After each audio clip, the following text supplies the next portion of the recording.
क्या आप वाकई कोई बड़ी गलती करने जा रहे हैं? आपसे धोखा हो जाए उससे पहले ये रिपोर्ट देखिए। मोदी विरोध के नाम पर कैसे दुनिया में भारत को झुकाया जा रहा है, कौन रच रहा है साजिश। सीए एनआरसी रोका गया, किसान बिल रोका गया, अग्निपथ रोका गया, आप बाद में बहुत पछताएंगे।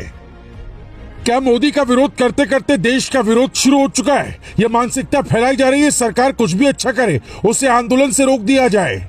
देश में हालात ये है कि बंगाल में एक बांग्लादेशी को चुनाव में ममता बनर्जी ने टिकट दे दिया था। किसान आंदोलन के नाम पर खालिस्तान संगठन का मजबूत हो गया। सीए एनआरसी का विरोध कर देश की एकता को कमजोर किया गया और अब सैनिकों के नाम पर देश में गृह युद्ध जैसे हालात बन रहे हैं।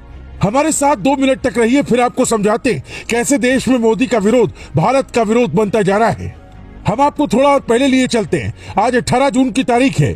इससे 2 साल 3 दिन पहले यानी 15 जून 2020 को गलवान घाटी के पेट्रोल पॉइंट 14 पर भारत और चीनी सेना के बीच झड़प हुई थी। इस झड़प में 20 भारतीय सैनिक शहीद हो गए थे। इसमें चीनी सेना को भी नुकसान पहुंचा, जिसे चीन ने बाद में स्वीकार भी किया, लेकिन देश के विपक्ष ने माना ही नहीं कि चीन का भी नुकसान हुआ है। राहुल गांधी यही कहते रहे कि चीन ने हमारी जमीन पर कब्जा किया है, लेकिन विपक्ष ये भूल गया कि सरकार का विरोध ठीक है मगर सेना का नहीं।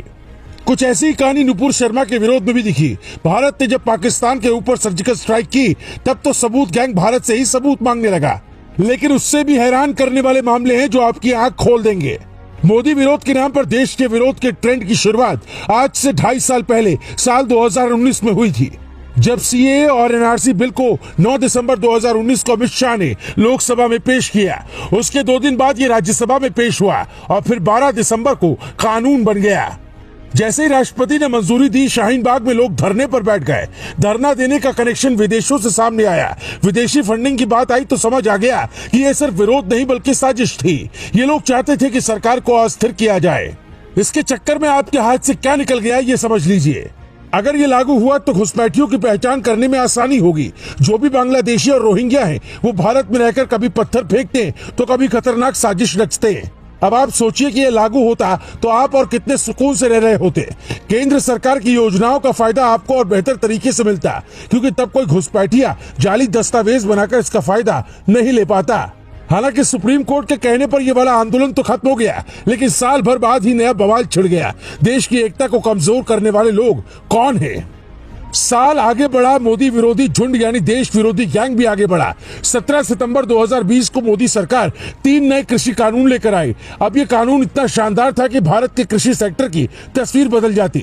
जिस कॉन्ट्रैक्ट फार्मिंग को दुनिया के बड़े बड़े देशों ने अपनाया, उसे यहाँ के किसान नेताओं ने अपनाने से इनकार कर दिया। पीएम मोदी को देश विरोधी बताया जाने लगा। आखिर में पीएम मोदी ने किसानों का सम्मान करते हुए ये कानून वापस ले लिया। किसान आंदोलन के आड़ में कितनी साजिशों का खुलासा हुआ ये आप भी जानते होंगे। खालिस्तान कनेक्शन और विदेशी फंडिंग तक की बात उठी थी। खैर, आंदोलन होता है तो विदेशी ताकतें अपनी रोटी सेकने जरूर आती है। किसी भी देश को हिलाने के लिए आंदोलन की ही नींव रखी जाती है, लेकिन हमारे देश के ही लोग देश की एकता और अखंडता को भंग करेंगे तो सवाल तो पूछा जाना चाहिए। अब देश में कोई आंदोलन खड़ा नहीं हो पा रहा है। जैसे भ्रष्टाचार उतना बड़ा मुद्दा बन नहीं पा रहा, सरकार के खिलाफ कोई पार्टी आवाज नहीं उठा पा रही, तो फिर अग्निपथ के नाम पर देश की ताकत को देश की ताकत से लड़ाया जा रहा है। मोदी को जो युवा प्यार करते हैं, वोट करते हैं और पीएम मोदी से उम्मीद करते हैं, उन्हें ही हिंसात्मक बनाया जा रहा है। सीए एनआरसी जैसे कानून का फायदा पूरे भारत को मिलता, किसान बिल का फायदा देश को मिलता, लेकिन रोकने वालों की संख्या मुट्ठी भर थी और सरकार को वापस कदम खींचना पड़ा। ऐसा इसलिए क्योंकि देश की एकता को आंदोलन के नाम पर तोड़ा जाता है और फिर सरकार को सबसे पहले सुरक्षा देखकर फैसला लेना होता है। हम आपसे कुछ ऐसा सवाल पूछना चाहते हैं जिसका जवाब आपको यहाँ देकर जाना चाहिए। क्या हमारे देश में मोदी को झुकाने के चक्कर में तिरंगे का अपमान हो रहा है? विश्व स्तर पर मोदी को बदनाम करने के लिए देश को बदनाम किया जा रहा है। नुपुर शर्मा केस में देश के कुछ तथाकथित सियासत के ठेकेदारों ने कोट किया कि भारत सरकार मुस्लिम देशों के सामने झुक गई। यानी अगर आपके परिवार के मुखिया ने कोई गलत स्टेप उठाया भी है तो क्या आप उसे पंचायत में ले जाकर बेइज्जत करते हैं या फिर घर का मामला घर में ही रखते हैं? सोचिए, जिस देश की तरफ चारों तरफ से दुनिया देख रही हो, उसी देश में आंदोलन कैसे साजिश का हथियार बनता जा रहा है। मोदी को झुकाते झुकाते हिंदुस्तान को झुकाया जा रहा है। हमारी रिपोर्ट से सहमत ना हो तो कमेंट कर बता सकते हैं। अगली रिपोर्ट में आपको जगह मिलेगी।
अपने सपनों के आशिया को दे एक नई पहचान माँ भवानी डेकोर प्राइवेट लिमिटेड के साथ, जो है ऑथराइज्ड डिस्ट्रीब्यूटर ऑफ कजारिया।